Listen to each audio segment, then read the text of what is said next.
Welcome back to another Hearts of Iron 4 mod spotlight. Now this time we're gonna have an interesting mod that on the surface doesn't seem to be very impactful, however it does have a lot of implications for the game. It's called Nationalism Extended, and of course, as always, all credit goes to the modders and the links will be in the description for all of you to actually try it out, give your opinions, and play it out. Now, let's get right into it as to why this mod is actually pretty cool. Now, it is a national focus mod, mainly focused on miners, because it essentially adds a few national foci to the miner trees, and most importantly, it adds basically tag-specific cores to the nationalism focus and internationalism focus, so that essentially it tries to make miners a little bit more of a sort of active force, not only if a player is playing them, but also if the AI is playing them, because of course adding all these claims gives the miners a lot more of a chance to actually sort of have an impact on the game, because they're going to go after those claims. And it also buffs a lot of things in the regular focus tree, so you're going to have in general more active and more aggressive and also more effective miners in the game, so you may have some interesting results for your games. It also let's go over some of the buffs. It's slightly buffed military youth, I believe, no, militarism, from 5% to 6% of recruitable population.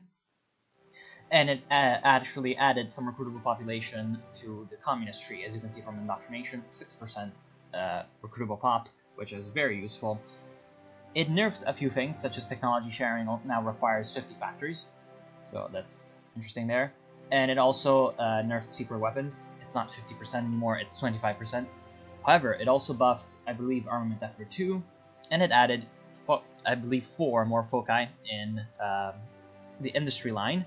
We have synthetic oil effort, which gives you synthetic research bonuses, and also synthetic refineries, which is really useful. And these 3 are very strong. Advanced production methods increases your production speed and reduces your consumer goods. Advanced arm production or advanced vehicle production just increases the production bonus for infantry, artillery, and tank, or motorized, mechanized, and armor. And also there's modern aviation, which reduces jet technology research time. And a few of the other foci have been changed around slightly. For example, motorization effort also gives research bonuses to hospitals, which instantly makes this mod one of my favorite mods ever, because I really love hospitals. Now, you may ask, the tag-specific cores, how many of them are there, and how many countries have been included into this? It's mostly European countries, all of the European miners except, I believe, Czechoslovakia and Switzerland? And perhaps Albania. Yeah, pretty much, and also Portugal. So all the European miners except those 4 countries have been given cores of various sizes. Wait, did Ireland actually get a core? I'm pretty sure they get a core on Northern Ireland. Yes, they do get a core on Northern Ireland.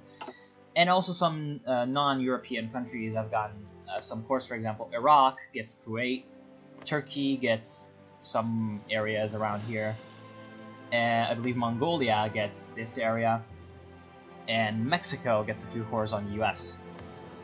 And yeah, that's really good because it just increases the chances of miners actually doing something. And also Ethiopia gets Eritrea, which I doubt it's ever going to be important in a game, but yeah. And I believe that they're actually working on getting a little bit more coring action to actually some of the other miners that are around. For example, I would kind of like China to get some cores, or perhaps Tibet, I don't know, Afghanistan, Iran. Iran, it's pretty important that they actually do not get any cores, but I'm sure they're working on it. And then that's pretty much it. I believe they also switched around a few of the sort of occupation mechanics. I'm not sure if I may actually be wrong. It's maybe another mod. And they changed the recruitable population in non-core states to 10% instead of 2. I don't particularly like this change. However, I guess it fits with the whole theme of giving miners a pretty big buff.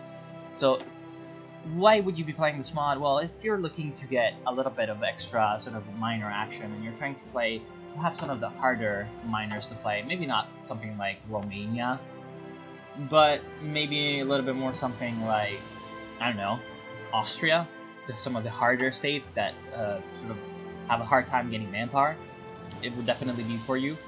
And it would also be for you in case you're trying to play a game where miners in general are just going crazy and doing some stuff. Unfortunately, I haven't had really the time to actually play a round of it. However, I will definitely try it out and perhaps even make a series on it. So I hope you enjoyed Mod Spotlight. I hope you'll enjoy the mod. And as always, I'll see you soon.